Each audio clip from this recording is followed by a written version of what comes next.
Welcome to day 4, week 2 of the Sharp Academy free Web3 educational program.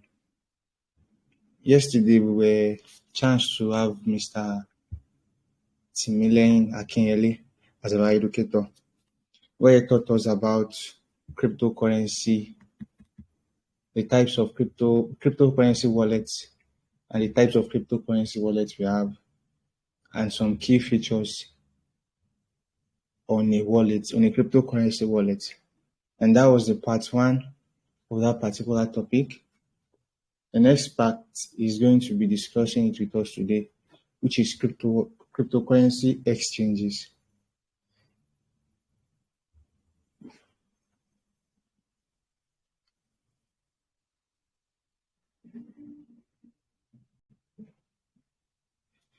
So I can see Mr. Timileyin is already here. We can have you now, sir.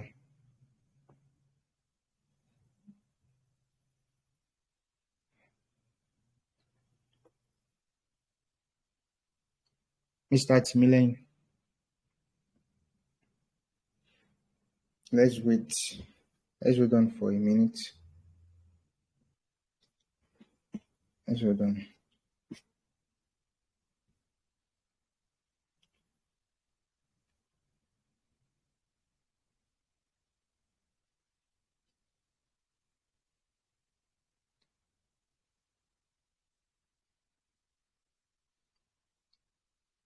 He was in the call before, but I can't see him again.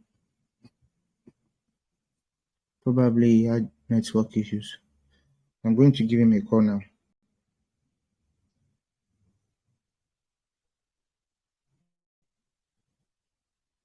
Okay, he's back. Welcome back, Mr. Timileyin. We can have you now. I've just introduced your section. All right. Good evening, guys. Sorry for that bit of delay. I'm sorry. So today is the second part of the cryptocurrency wallets and exchanges. Today we are talking about cryptocurrency exchanges. So let's get right into it. We don't have to this time. By definition, a cryptocurrency exchange or digital currency exchange is a service or platform that enables clients to trade cryptocurrencies for other resources, such as other cryptocurrency, standard fiat cash, or other digital currency. So basically, cryptocurrency exchange is just somewhere you can exchange a particular crypto for another crypto, or exchange crypto for fiat or other digital currencies, blah, blah, blah. They allow trading one cryptocurrency for another, the buying and selling of coins, and exchanging fiat into crypto. Different crypto exchanges may have different options and features. Some are made for traders and some for fast crypto exchanges. Cryptocurrency exchanges are in some ways similar to regular stock exchanges.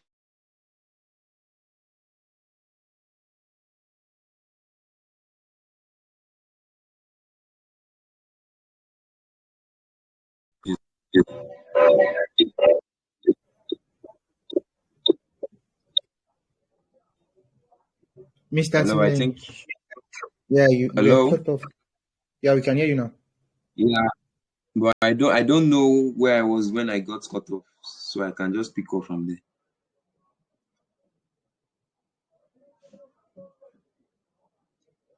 Okay, let me just continue from where I stopped. The users of an exchange are known as traders, and they can either swap between cryptocurrency or go between fiat currency, and cryptocurrency.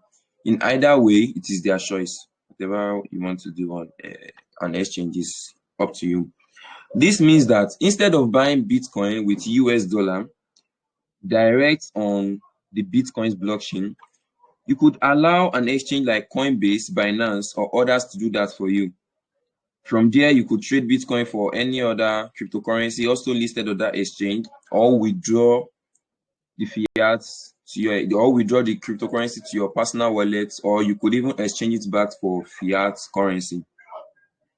According to Bitcoin.com, there are now more than 500 active cryptocurrency exchanges in existence, with new ones frequently sprouting up almost every day. As with any frontier technology, these exchanges have evolved over time, although they all work in the same functional way, just slight differences in mode of operation and protocol. So that is a definition, meaning, or breaking down of what cryptocurrency exchanges mean. Now let's talk about types of cryptocurrency exchanges. We have two major types. Just like we have two major types of wallets, we have types of exchanges too. We have centralized exchanges and we have decentralized exchanges. Let's talk about centralized exchanges. The most common type of cryptocurrency exchange is a centralized exchange, which involves a trusted third party that mediates transactions. Traders' funds are deposited temporarily on the exchange, which then are used to carry out the transaction in real time.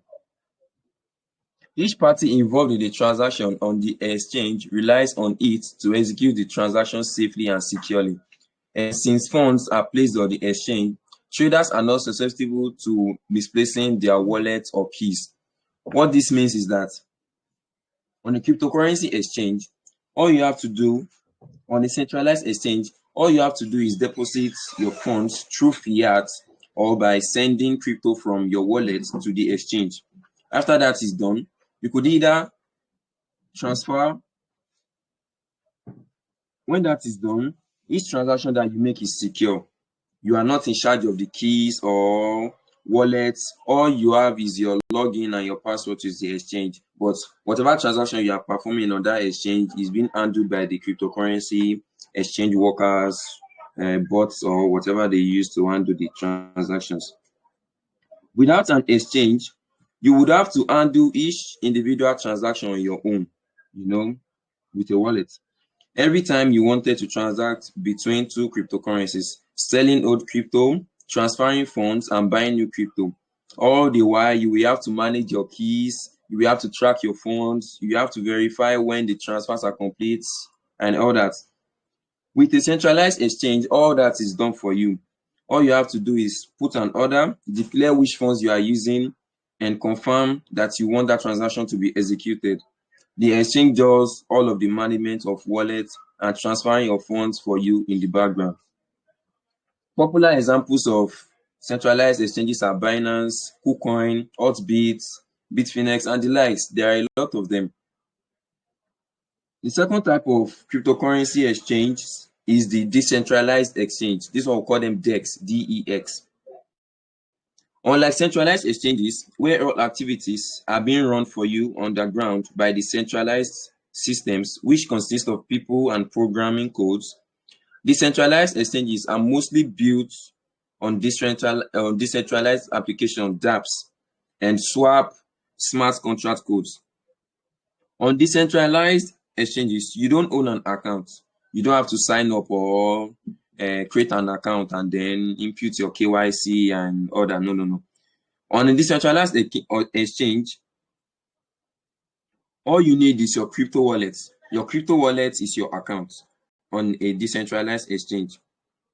The earlier series of DEX existed on Ethereum chain, but now day to day we have a lot of them on networks like Binance Smart Chain, BSC, Ethereum Classic, Echo Chain, Fusion Chain, Tomo Chain, etc. Decentralized exchanges doesn't give way for trading with fiat currency. You cannot use your Naira on decentralized exchanges, and they do not comprise of a lot of pairs like centralized exchanges where you have a whole lot of listed pairs. They don't comprise of fiat also. They mainly run on few chains, and though they are growing day by day to support more chains and tokens or coins. Examples of decentralized exchanges are Uniswap, BurgerSwap, PancakeSwap, AnySwap, 1inch, and so on and so forth. Talking about exchanges and getting to know the type of exchanges that we have, how can you create your own cryptocurrency exchange account? Just like cryptocurrency wallet, if you want to create a cryptocurrency exchange account, the first step to doing that is to download the right software or application. Let's say you want to create an account on Binance. All you have to do is go to Play Store or App Store and download the Binance application. After downloading the Binance application, the next step is to sign up. You sign up on there with your name, your phone number, your email, you input your normal data, your date of birth, and all that. After that, you are to perform a KYC verification process. KYC means know your customer. This is a process whereby the Binance management gets to know you as a person. Please mute your mic, please. Adekunle Damilare, thank you. KYC is a process through which the Binance exchange, for an example, gets to know you as a person. There's a capture of your face. They get to know where you are from, your country, your basic info generally. All they are trying to do is to make sure the people they are relating with are actual humans and not robots. After performing your KYC process, you are free to use your cryptocurrency exchange account. You can deposit, you can withdraw, you can perform transactions, you can trade on there. Adekunle Damilare, please mute your mic. Thank you. Let's talk about deposits, withdrawals, and wallets on cryptocurrency exchanges. Deposit and withdraw on cryptocurrency exchange is just very similar to performing transactions on cryptocurrency wallets. It is easy. Let's say for deposit, if you want to deposit, you could either deposit by sending cryptocurrency from your wallet to the exchange, or you can buy crypto with your fiat currency. In our own case, buying with Naira. You could either send crypto directly from your wallet or buy with fiat. It is that easy. For withdrawal, all you have to do is to copy the wallet address to which you are sending whatever particular crypto. You paste it in your cryptocurrency exchange, you input the amount you are sending, and you click on send or click on OK, and the transaction is handled for you by the cryptocurrency exchange management. Having known about deposits and withdrawals on cryptocurrency exchanges, let us talk about orders on these exchanges. We have market orders and limit orders. Talking about market orders and limit orders. Market orders, I'm sorry. A market order is a type of trading order used in cryptocurrency exchange to buy or sell assets at the best price in the market. When you place a market order, you are instructing the exchange to execute your order immediately, regardless of the price. The trade will be completed at the prevailing market price for that particular asset. For example, you want to place a market order to buy Bitcoin. If the current price of Bitcoin is 40,000, the exchange will execute your trade and buy Bitcoin for you at the rate of $40,000 per one Bitcoin. If you want to sell Bitcoin, if the current price of Bitcoin is, let's say, $30,000, and you have a Bitcoin and you want to sell Bitcoin, if you execute a market sell order for Bitcoin at that rate, the exchange will execute that trade immediately and sell your Bitcoin for $30,000. That is what it is. It is a quick, immediate, spontaneous type of order.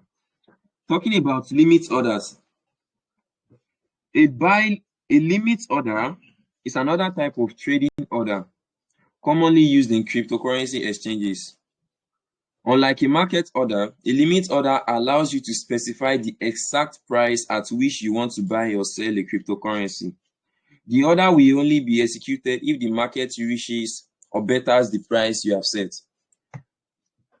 We have talked about market orders. Talking about limit orders now.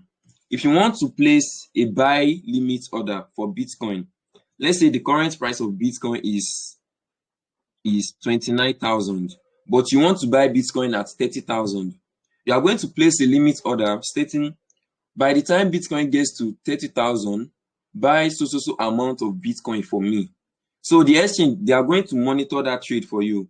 Whenever Bitcoin gets to 30,000 on the dot, that price is going to trigger your order, and the exchange will buy Bitcoin for you at 30,000.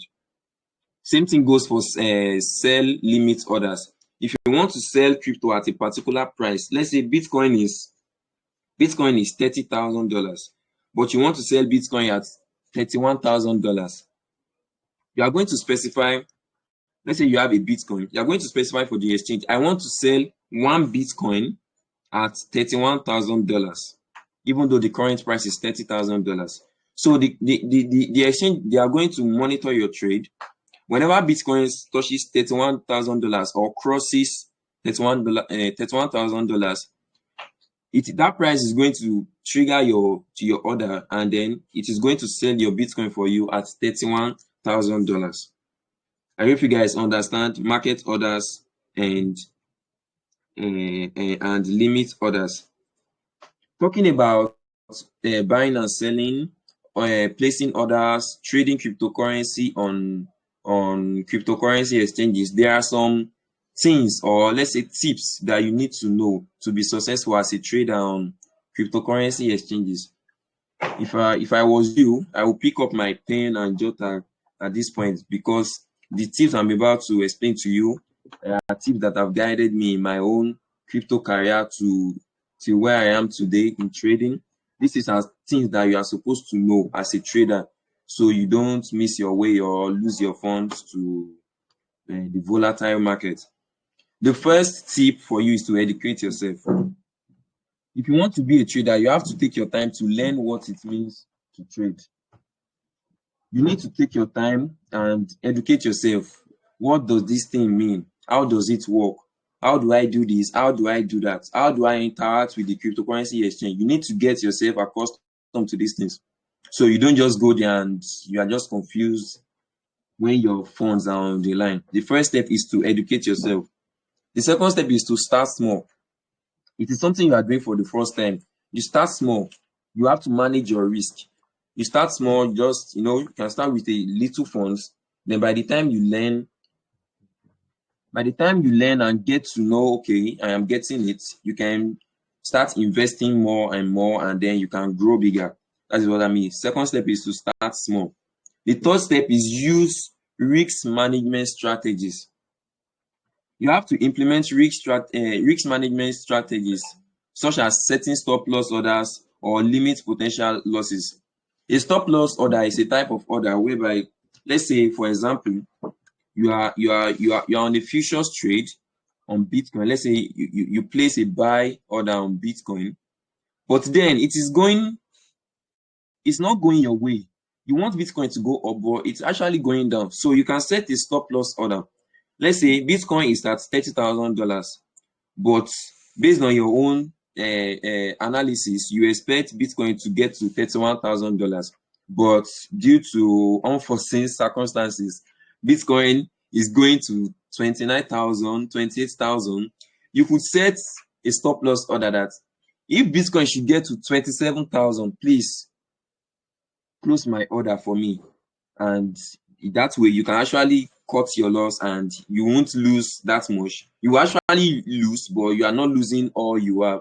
You are managing your risk in case it goes against me, in case things go wrong, because you are not the market maker. You don't control the market. You are only trying to analyze and take advantage of your analysis just to predict what might happen next in the market. So if things go wrong, you could use a stop loss order to manage your risks. The first step I will tell you is to diversify your portfolio. Avoid putting all your funds into a single cryptocurrency. Let's say you have 100,000 naira and you want to start crypto today. Then you take the whole 100,000 naira and buy only Bitcoin. That is a wrong thing to do. It's not something advisable. There is a saying that goes, do not put all your eggs in one basket. I don't think if I get it precisely, but there's a saying that goes that way: do not put all your eggs in the basket. So if you are a newbie and you are trying to get into the crypto space, whatever funds you have for investment, do not put everything into a particular, just one particular cryptocurrency, coin, or token. You could diversify. If you have like $1,000, you could diversify 500 to Bitcoin, 200 to Ethereum, 300 to, just diversify. Don't put everything into one, because if you put the whole $1,000 into Bitcoin and who knows, Bitcoin starts going the latter way, not in a bullish manner, that is something you would regret if you were to be in that case. Another tip is to avoid emotional trading. This one is very important.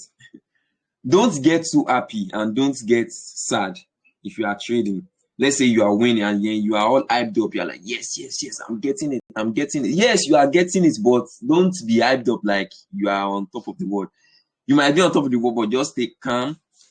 Whatever coin is not stable is not your funds yet. You are still on the trade. Just keep calm and make sure the trade is over before you can actually celebrate your win. And don't get sad too. If the trade is not going your way, you don't have to get sad and start crying, and then you start panic buying, panic selling, taking spontaneous trades without actually reasoning and following your own analysis. That is something bad to do.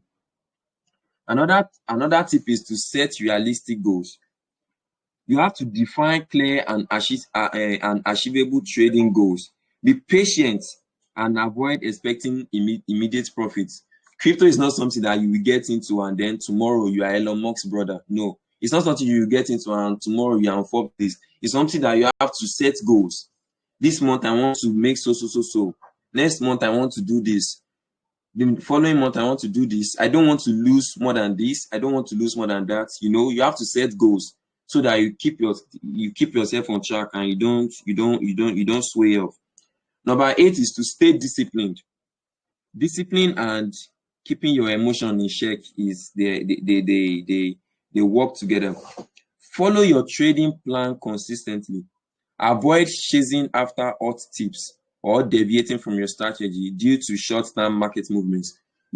I told you about keeping your emotions in check, and this one you have to stay disciplined. You have to follow your analysis. You have a plan. You have a way you trade. You already know yourself. You know what you can do. You know what you are good at. Follow what you are good at and use that to your advantage. Don't follow someone calling you, Bitcoin is writing, and buy Bitcoin now, buy Bitcoin now. No, you don't do stuff like that. If that person is saying buy Bitcoin now, is your analysis telling you to buy Bitcoin? Ask yourself that question. You have to be clear and sure that this particular order I'm about to take, it is according to my analysis and I am sure about it. Stuff like that. Another tip is to use technical and fundamental analysis. You have to combine both technical analysis. This is where you go to the chart and you draw your pattern. You use past occurrences on that particular chart to predict what will happen in the future. You combine that and fundamental analysis. This one involves news, project updates, and all that could affect crypto prices. You combine your knowledge of the chart analysis and the knowledge of how news can affect the prices. You combine the two in your analysis and your prediction of what will happen next in the market. You have to learn from your mistakes. This one too is very important. If you take a trade and it goes against you, you don't have to beat yourself. What you have to do, you didn't fail. That is an opportunity for you to learn. Look at what you did wrong. Okay, I didn't do this, I didn't do that, I didn't wait for this, I didn't wait for that. You learn from your losses. If you lose today, tomorrow you are better, because if that kind of scenario comes up, you know what to do. You have lost to that kind of scenario. You are wise now. You are better. You're a better trader. So from that, you learn from your mistake and you get better. Other tips you have to do is to stay updated on security measures. You have to understand market sentiment. You have to prepare for market volatility and avoid FOMO and FUD. What do I mean by FOMO and FUD? FOMO means fear of missing out. Let's say Bitcoin is pumping out of nowhere, and then because you don't want to miss out, you open your phone, you turn on your data, enter Binance, and then start placing orders to buy Bitcoin. No, You have not taken any analysis, but because Bitcoin is moving, you don't want to miss out. So you start taking spontaneous trades. No, you don't do that. And also avoid FUD. FUD means fear, uncertainty, and doubt. You have to base your trading choices on analysis and reasoning rather than emotions. Maybe because you are scared this trade might go your way, so you are not taking it. Or maybe you are scared this trade will not continue to go your way, so you close it. No, you have to be precise. You know what you have set with your analysis. Once that thing happens, just go into the trade. If it goes your way, fine, you learn. If it goes against your way, fine, you learn. If it goes your way, yes, you made it. It is your take profits and then you made money. That is that about tips for being a successful trader. Let us talk about how do exchanges make their money. I mean, these people, it's not a wallet, it's just an exchange where you sign up and you put your email, your name, and all. They handle transactions for you, but how do they make their own money? There are several ways through which cryptocurrency exchanges make their money. The first one is commission. Yes, commission. The most common monetization method for exchanges, cryptocurrency and traditional stock exchanges, is to charge commissions on each trade. This commission is effectively a fee for the service of facilitating a trade between the buyer and seller. In today's digital asset exchange space, commissions of as low as 0.01% have become common. Naturally, such low commissions necessitate relatively large daily trading volumes. A volume of $1 million, for example, would only yield a mere 1,000 in commissions. Let's say on an exchange for Binance, for example, if they charge a 0.01% commission on each trade, by the time $1 million worth of trades have taken place in that particular day on Binance would have made $1,000 in commission. So that is how commissions work. For every trade that occurs on a particular exchange, there's a little charge or transaction fee for each trade. That is what commissions are. The second one is listing fees. Newer cryptocurrency exchanges may struggle with minimal volume during early stages. This being the case, it may be hard for some exchanges to survive without commission. Another way they use to make their money is listing fees. Digital asset exchanges can introduce a token and coin listing service to drive up revenues by organizing initial exchange offerings (IEOs), security token offerings (STOs), and initial coin offerings (ICOs. Exchange operators may collect a percentage of funds raised, which can be up to hundreds of thousands of US dollars depending on the project. These listing fees are always sprayed in cryptocurrency or the project's native tokens, and listing prices can be in the range of 1 to 10 BTC. Let's say on Binance, if there's a new coin or a new token and they are trying to list their coin or token on Binance, they have to pay a listing fee to Binance by sending cryptocurrency, a native cryptocurrency, or by sending their own token, a set amount of their own token to Binance's account for payment. Listing fee, let me not say payment, let me say for listing fee. And this listing fee can go in the range of 1 to 10 BTC. Another way through which cryptocurrency exchanges make their money is through market making and fund collection for IEO and the likes.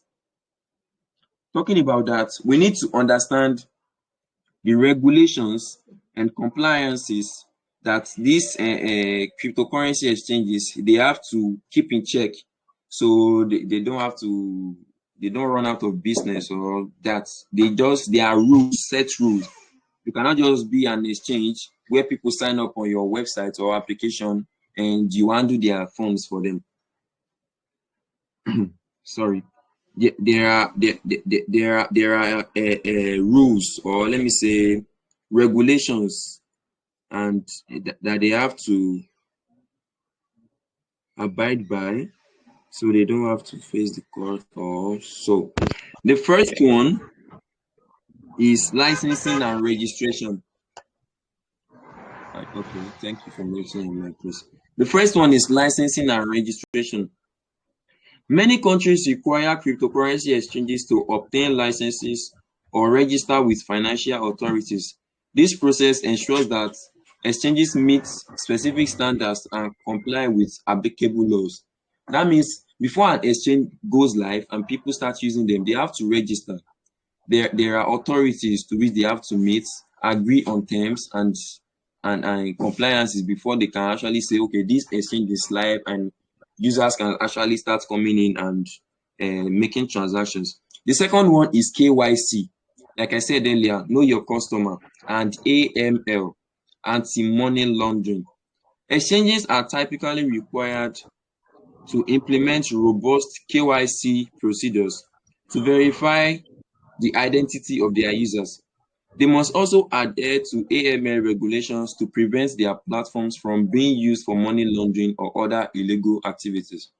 This means please, can you mute your mic, please? Thank you. What do I mean by this? It means every single user on a particular exchange have to go through the process of KYC. It's a process whereby the exchange gets to know who they are trading with. So there is no occurrence of where there are robots on their websites. And again, they have to keep in check AML, anti-money laundering regulations. This one prevents fraudulent activities on their exchange. The third one is security measures. Regulations often mandate exchanges to implement stringent security measures to safeguard users' funds and personal information. That means if you sign up or register on a cryptocurrency exchange website, your information is safe, your KYC information is safe, your email, password, phone number, whatever information or data you present to them or submit on that website is safe. There is no cause for alarm. Other laws or requirements of cryptocurrency exchanges involve reporting requirements, consumer protection, and jurisdictional variations.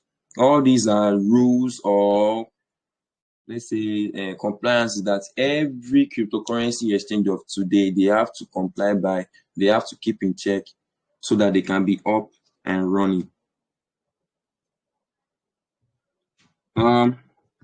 We have talked about what cryptocurrency exchanges are, the type of cryptocurrency exchanges, how to deposit and withdraw on cryptocurrency exchanges. We have talked about market orders. We have talked about tips for being a successful trader. We have talked about how exchanges make their money. We have talked about regulations and compliances. With this, in my own opinion, I think I have covered what you need to know as a newbie for a cryptocurrency exchange. But before we go on, I would like to give you a bonus. Just this is something I think you need to know, and I don't think any other section of this Web3 free Web3 knowledge, free Web3 Academy is going to teach you, but I think it is something you need to know. You need to understand what influenced the price of crypto. I say this one is understanding what influenced cryptocurrency prices. The prices of cryptocurrency that you see today has been a result of different factors. We have factors like demand and supply. We have project activities. We have existing quantity. We have hype and FUD. We have pump and dump. We have time and use cases. Talking about demand and supply, this affects almost everything on earth. It is simple. When a lot of people want to buy a particular cryptocurrency on exchanges, it is studied that the price always goes up due to constant demand buying, which agrees with the laws of demand and supply. And the prices will always go otherwise when there is a lot of sales than buys on the coin. Bitcoin that you see today, if a lot of people start buying Bitcoin, that is, a lot of people are demanding Bitcoin, the price of Bitcoin is going to shoot up. And if it is later, if a lot of people are selling Bitcoin, or they don't need Bitcoin and they are selling off, there will be a crash in the price of Bitcoin due to the large number of sales that is occurring at the same time. Another thing that affects the price of cryptocurrency is project activities. Wonder how activities can influence prices for short and long term. Some activities can affect prices of coins directly or indirectly. Project activities like burning, huge announcements, new updates, delisting, new listing, partnerships, launching of features or products, all these things together, they can affect the price of a particular coin or token for the better or for the later. Another thing that affects the price of cryptocurrency assets is existing quantity. If studied, rare assets under a normal real life situation are always valued higher than the common ones. Since cryptocurrency supplies are almost always limited, those lower supply coins always have higher prices compared to those ones with a lot of supplies. Example, the total Bitcoin in existence is just 21 million units. Yes, no matter how we buy or sell Bitcoin, the total amount of Bitcoin we have is 21 million units. Price of Bitcoin is seen to be higher than that of Ripple, for an example. The reason is simple. There are only 21 million Bitcoin, which will always exist, but XRP has 100 billion units in existence. Do you see what I'm talking about? There are only 21 million Bitcoin, but XRP, we have 100 billion units of XRP. In this sense, BTC will always have higher price than Ripple. It is rare. Another thing that affects the price of cryptocurrency is hype and FUD. Hype is one of the things that affect prices of crypto assets. People sometimes make trading/investment decisions based on emotion, which is in turn influenced by the thing they hear, see, or think. Let's say you see everybody's talking about Bitcoin or talking about Ethereum. Bitcoin is pumping, Ethereum is pumping. I have to buy Ethereum, I have to buy Bitcoin so I don't miss out. You see everybody hyping it, and then there is fear, uncertainty, and doubt. People are scared, they don't want to miss out, they don't know what to do, they are uncertain. So they just follow the crowd and they just buy in on Bitcoin. And all these factors put together, Bitcoin with the price of Bitcoin will actually shoot up. Another thing that affects the price of cryptocurrency is pump and dump. This activity is tagged as cunning practice of influencing or manipulating the price of crypto coins on crypto exchanges.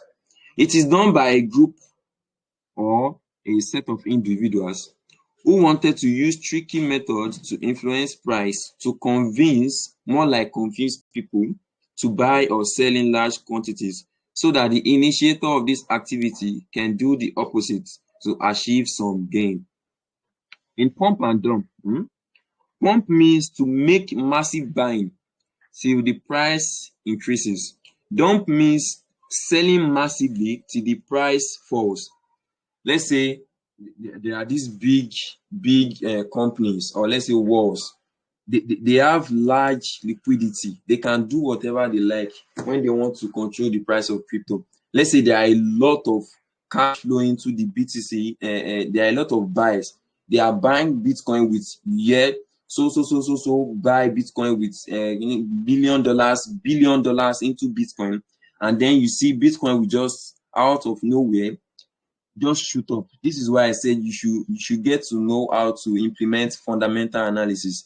You have to be conscious when news like this are around. Purchase of Bitcoin with, let's say, $80 billion.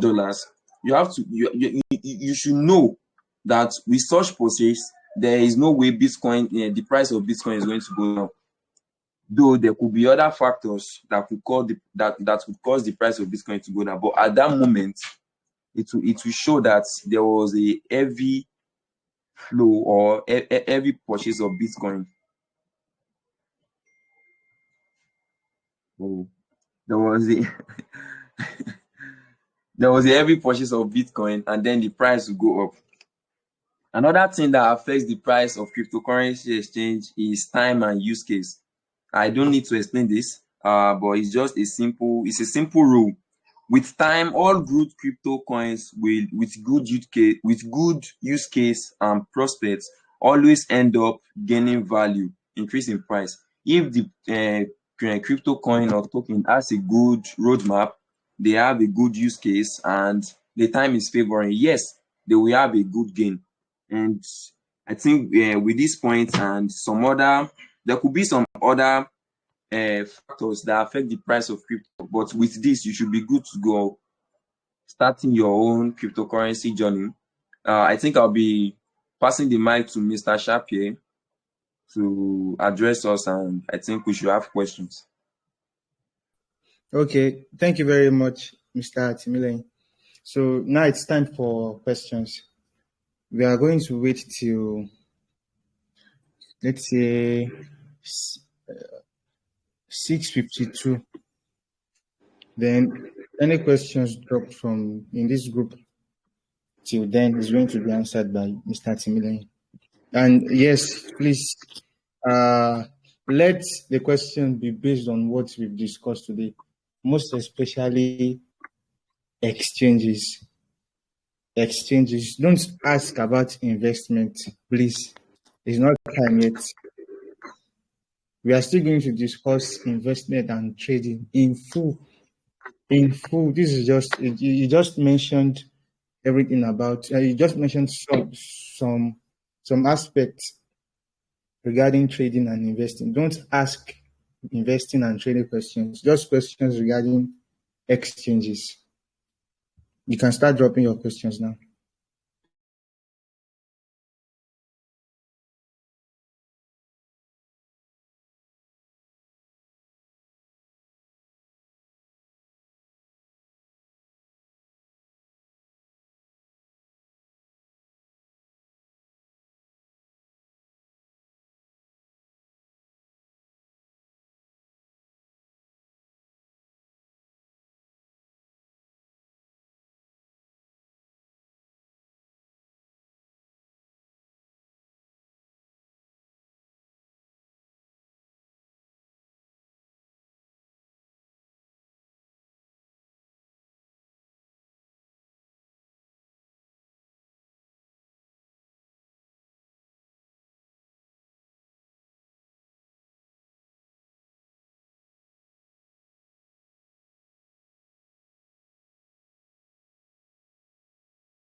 Okay. Please mute your mic.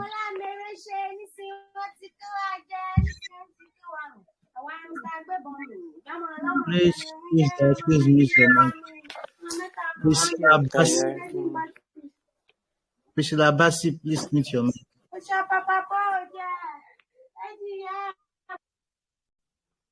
Thank you.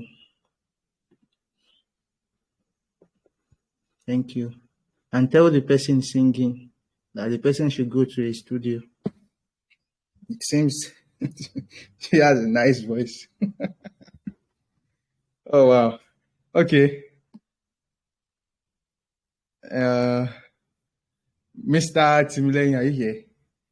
Do you have questions? Okay. We can start now.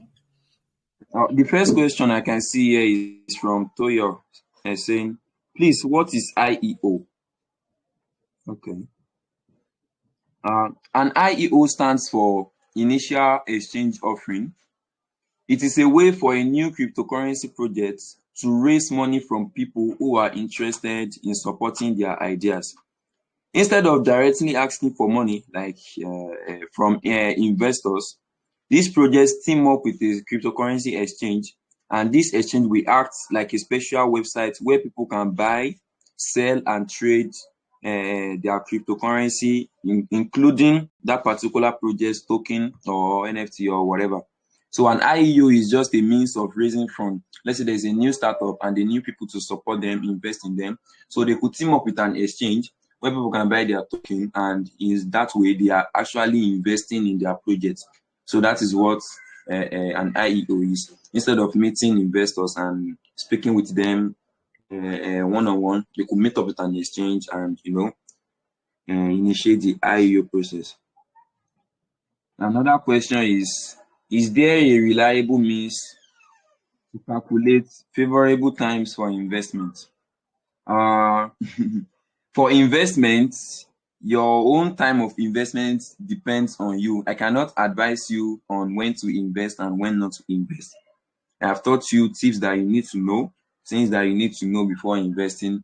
It is up to you to make your investments when you want to invest. I'm not your tutor or your mentor to tell you when to invest your money. It is your money. You should do what you want with it, not me instructing you when to invest. Please, can you explain market order again? Okay. Like I said, market order is a spontaneous order. Let me explain again. Let's say the price of Bitcoin is $30,000 and you want to buy Bitcoin. If you place a market order to buy Bitcoin, the exchange is going to buy Bitcoin for you at that particular $30,000. But in the case of limit order, let's say the price of Bitcoin is $30,000, but you want to buy it for a lower price, let's say $25,000. You are going to set a limit order, say buy Bitcoin for me when Bitcoin gets to $25,000. So your order is not going to take place until until the price of Bitcoin gets to $25,000, and then it's going to buy the Bitcoin for you. But like I said, for market order, it is immediately spontaneous. Immediately you place the order, it's going to execute and buy or sell whatever cryptocurrency or token you are trading with. You mentioned it, like I said, I've explained IEO. Thank you. My question is that whenever there is a hype about a coin, what can we do as to prevent losing at the long run by rushing to buy a coin? Like I said, you should avoid FOMO and FUD. All your orders or trading executions should be based on your own analysis. You are sure you are taking the order, not because someone told you or because there is a hype or there's let's buy Bitcoin. Bitcoin is going up. Let's buy Ethereum. No. Do you really want to buy Bitcoin? You should ask yourself that question. Or do you really want to sell Bitcoin? Ask yourself that question. In that way, you can prevent yourself from losing in the long run. Is there any link between general inflation and price of Bitcoin? I don't quite understand your question, what you mean by general inflation and the price of Bitcoin. But if what you mean by general inflation is the bull run, yes, if there is a bull run, yes, there will be a offshoot in the price of Bitcoin. The price of Bitcoin is going to go up. But if there is a bear run, of course, the price of Bitcoin, not only Bitcoin, the price of every cryptocurrency, every native coin or token is going to go down. Another question from Major Colonel is, can you please differentiate between crypto exchange and blockchain? Okay. A crypto exchange is somewhere where you can deposit your cryptocurrency by either sending cryptocurrency from your wallet or buying with fiat money, while a blockchain is just like a technology that serves as the foundation for most cryptocurrency and has far-reaching implications beyond the crypto space. You see, when you hear blockchain doesn't end with crypto. Blockchain is used in so many areas in the world. So that's the difference. A crypto exchange is somewhere where you can trade your token, you can buy, you can sell, you can deposit and withdraw. While blockchain is a means of network on which every native token or a coin they operate upon. So that's the difference between a cryptocurrency exchange and a blockchain. Opeyemi is asking, do not withdraw directly to a crowd fund or ICO. We will not credit your account with tokens from that sale. What does it mean? I think Okay, you got it on Binance. Okay, I think Binance is trying to warn you, or it's like a caution to make sure the address you are withdrawing or sending a particular cryptocurrency to is your personal address, and it's not a crowdfund address or ICO address. Because if you withdraw your crypto to such address, they are not going to credit your account. Account in this sense now is your Binance account. They are not going to credit your account with tokens from that particular ICO sale. If you transfer your token or your crypto to that particular account, it is gone. They are just trying to make sure you are sending or withdrawing crypto to your own personal wallet from your, let's say, Trust Wallet, or from your exchange, a wallet that you copies from your own exchange. What is the meaning of KYC? Like I said, KYC means know your customer. It is a process of the exchange getting to know who you are as a person, getting to know your name, your first name, your last name, your country of residence. They get to capture your face. It's just a method of making sure it is not a robot trying to use their exchange platform. It is an human being. Okay, thank you, Major. Thank you, Raji, for answering that question. Okay, any other question? What is the meaning of AML, FOMO, and FEUD? Like I said, AML means anti-money laundering. Anti-money laundering. It's just, AML is just a security measure just to make sure there are no fraudulent activities on exchanges. People trying to steal funds or withdraw stolen funds through an exchange. So this method, this regulation is just to prevent such activities from going on. And for FOMO, like I said, FOMO means fear of missing out.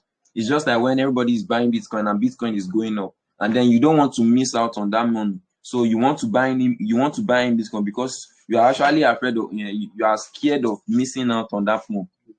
You are actually neglecting your analysis, and then you are just following the crowd to buy Bitcoin because everybody is buying Bitcoin. I want to buy Bitcoin because I don't want to miss out. And then for FUD means fear, uncertainty, and doubt. That's what I said FUD means. Thank you for your question.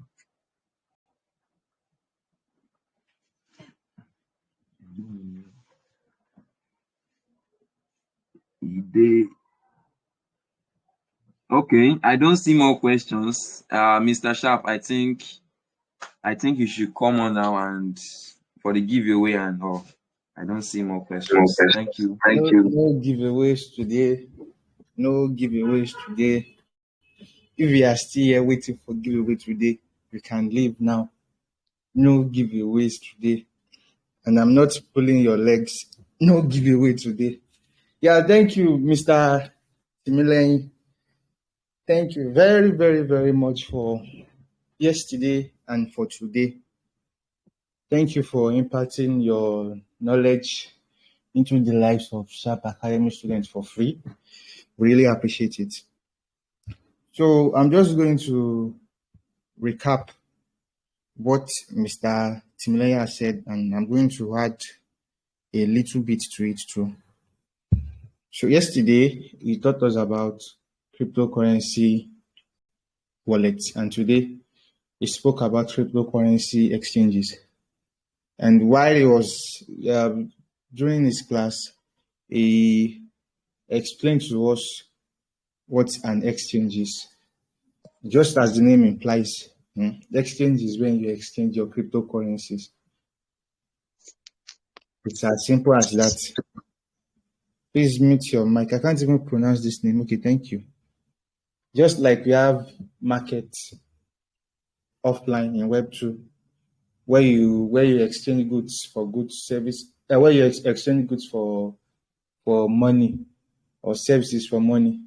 We have the same thing in Web2, in Web3 rather, and we call them exchange. Any place where you can change your cryptocurrency from one particular cryptocurrency to another, it's called an exchange. So he further explained that we have different types, two types of exchanges, which are similar to the types of wallets that we have. He listed them as centralized exchange and decentralized exchange. You should already know what this means. You should already know. Anytime you hear centralized and decentralized, you should already know. So he said centralized exchange are exchanges that are regulated, they are controlled, they have rules and regulations guiding them. And before you can open an account for transactions in such exchanges, they are going to need some data from you. It's either your mail, your number, or your ID card. That's where the word KYC came from. Know your customer. The exchange wants to know who they are bringing into their platform. It's from the exchange perspective that the word came from. Know your customer. We want to know the kind of person we are bringing into our exchange. That's that about centralized exchange. Then he mentioned decentralized exchange too. Decentralized exchange is very, very different from centralized exchange. You don't need any data. Nobody is going to control you. It's just your wallet. You connect the decentralized exchange to your wallet and you do your transactions. It's as simple as that. So he explained further again. I think I've said that already, that he made mention of KYC, number, and mail. And also he made mention of some key features that we can find in the centralized exchange. That was where he mentioned market order and limit order. The market order, he said it is when you want to buy or sell a particular cryptocurrency at the current price it is trading. I don't know how much they are selling bread at your side, but over here, the bread is 200 naira for one. So let's say you want to sell your bread. You want to sell your bread. You are going to sell it at 200 naira.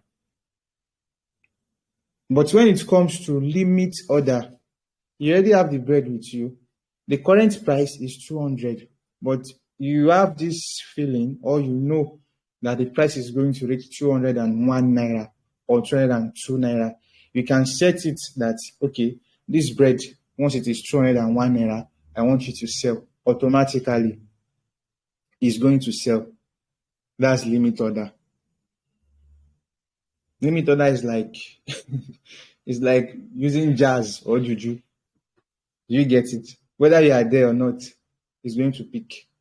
Even if your phone is offline, once you place the order, it's going to pick. And one more thing that I want to add to what Mr. Timileyin has been teaching us today is that, okay, based on what Mr. Timileyin has told us, which do you prefer, decentralized exchange or centralized exchange? Let me know. I'm waiting for your responses. Decentralized exchange or centralized exchange?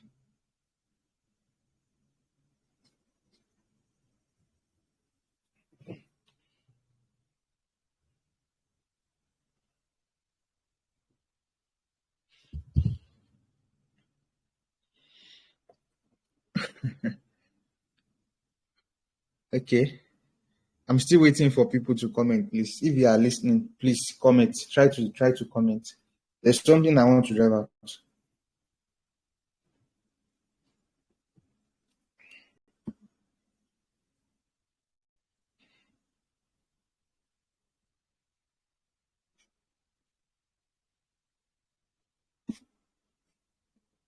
Okay.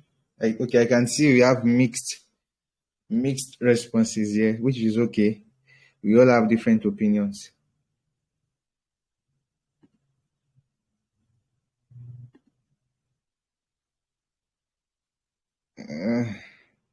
Wait, I think I just missed what happened. I can see. So there has been issues because I said there's no giveaway.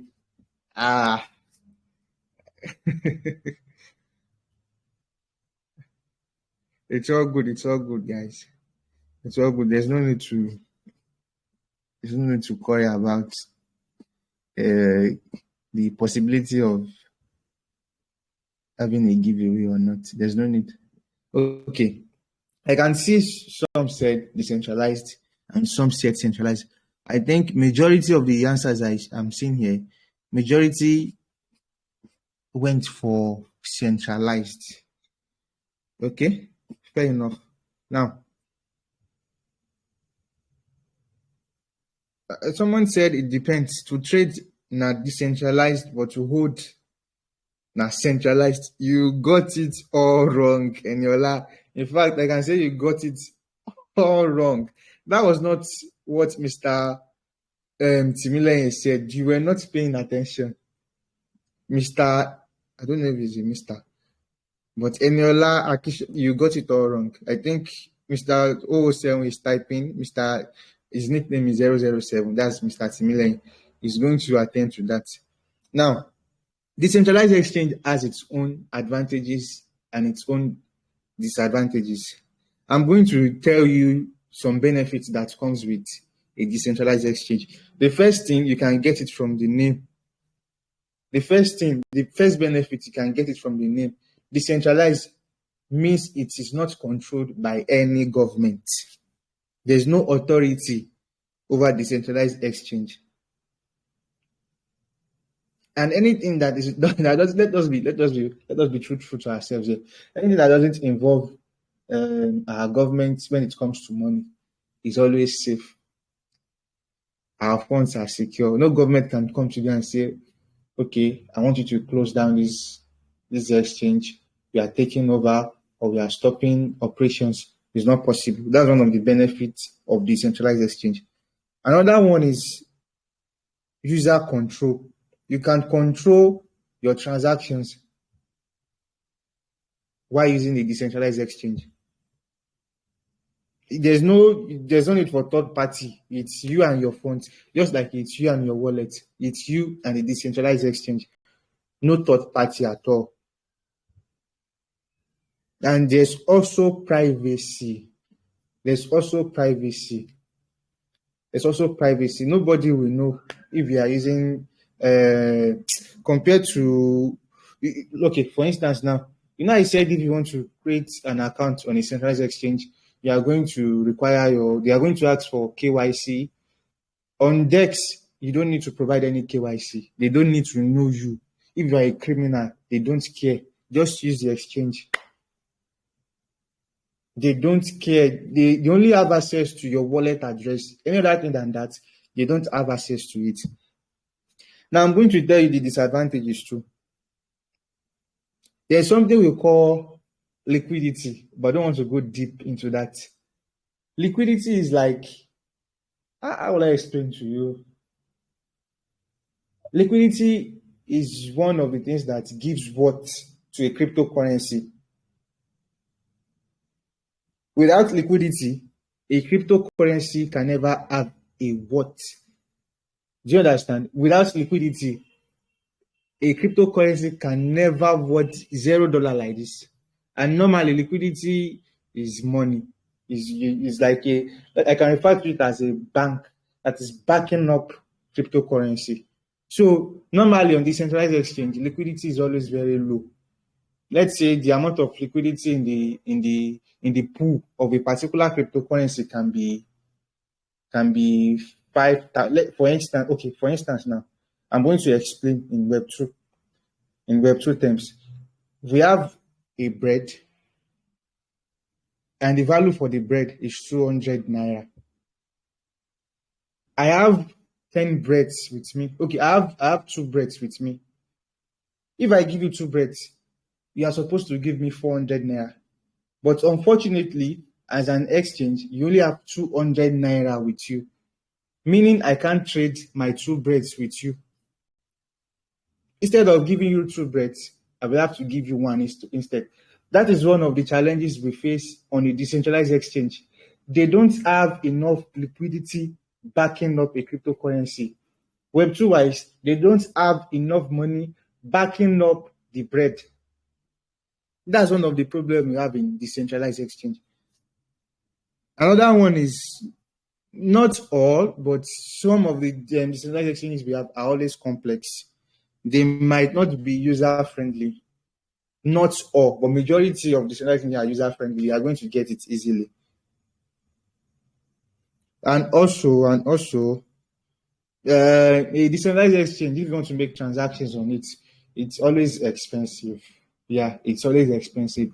For instance, now, if you want to purchase Ethereum on a decentralized exchange, your gas fee could be up to, let's say, $5-10, but on a centralized exchange, it's always cheaper. That's about the centralized exchange. Now I'm going to tell you about centralized exchange. Let's start with the advantages. We have high liquidity compared to decentralized, where they don't have enough money to back the bread. Centralized exchange, they always have enough money. They always have enough liquidity backing the cryptocurrency. So if you like, go with 1 million bread. If you like, go with 200 million bread. They will always have money. They are going to give you the worth of your bread. They are going to give you the worth of your cryptocurrency. That's one of the advantages it has. Another one is user friendly. You can easily navigate a centralized exchange. It's not too difficult, and they always have tutorial. They always have tutorial. Everything on Binance, it took me just a day or 2 days to know it. Now, another important advantages of a centralized exchange is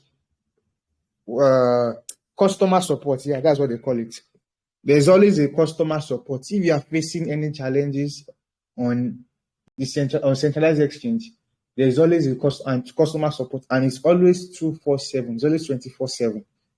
Although we have customer support too on decentralized, but it is not as perfect or serious as centralized exchange. Now let's go to disadvantages. Disadvantage is that from the name centralization, it is centralized. It is controlled by the government. I'm going to give you an instance now. I have a friend, and it's very possible the friend is going to be a speaker here one day. That my friend is using a centralized exchange. It's quite popular. I can tell you it's not Binance, but it's popular. I'm not going to mention the name. His fund was locked in Bybit until date. Fuck. I think I mentioned the name. Sorry for that. I think I mentioned the name of the exchange already. Oh God. No. Okay, that's not the name of the exchange. The name of the exchange is something different. It's not what I mentioned before. Anyways, his funds was locked in the centralized exchange, and the funds was up to $1 million. $1 million. That's about 800 and something million naira now. I think the rates now is around 877 naira per dollar. So it's now $1 million is equivalent to 877 million naira. Was locked till date. They can't provide a reason why they locked the funds, and we've been trying to get the fund unlocked. We've been trying to get the funds unlocked till date. We are still trying. So that can never happen in decentralized exchange. But centralized exchange, they have control over your funds. If you put your money there, I will tell you, just believe that it's not your money.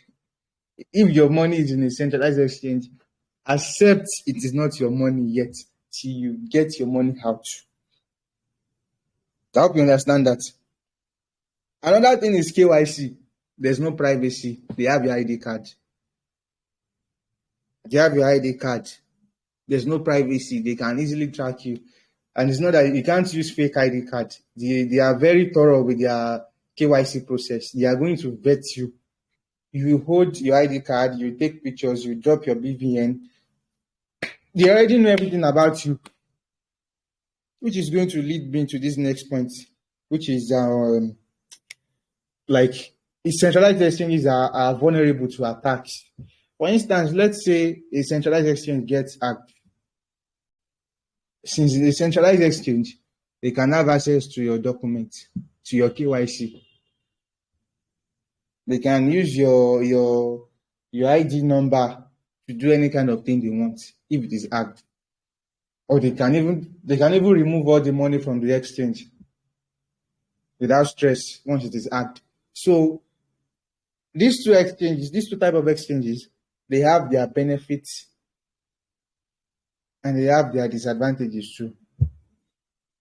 So it's your choice to you need to know how and when you need to use each of it. For instance, personally, this is how I use the two types of wallets.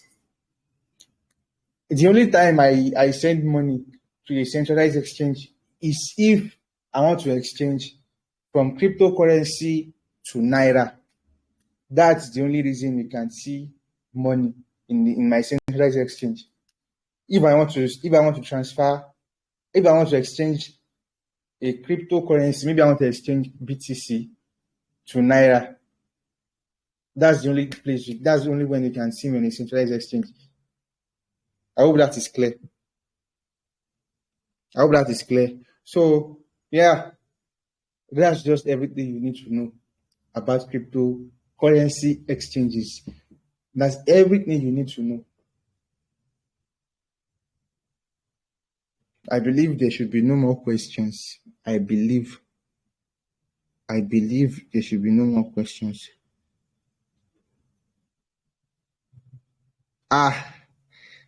Somebody said I'm going to like bread. Yeah, I actually have a bread with me now. I have a chocolate bread with me. I'm going to try it. So can you hear the nylon? Maybe that's why I've been using bread as an example, because there's a bread right in front of me here.